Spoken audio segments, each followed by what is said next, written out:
Mù xiên kỳ yếu tại yết thâu. Mù xiên kỳ yếu tại yết thâu là mèng thâu mèng miền nàyดูว่าต้มดาวแป้งนะเราต้มตะปูต้มดาวแป้งนะตรงนี้อยู่ดาว Yết thâu giảm vui trong giải nhiên. Đau dạ lùng, đau dạ trắng, đau dạ lùng. Suy liệu bình giấy yang luông quần.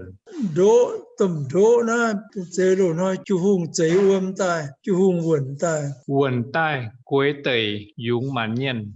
Quẩn tiêu uâm tài yếm nó nằm tập bùng lùng, yung mãn miền, yung miền mãn. Tập bùng dạ lùng, uâm dạ lùng, đau dạ trắng, uâm dạ lùng. Với thần choang miền này mẹ lùng nha xuất sẽ thì mà đau thì mà suy bữa lùng chịu cái nan hát tao tuy này mà đau thì mà chịu nhận chủng ngỏ xuất sẽ ta tụi mẹ mà chẳng nhàn mà chẳng linh tị mà chẳng trả tiền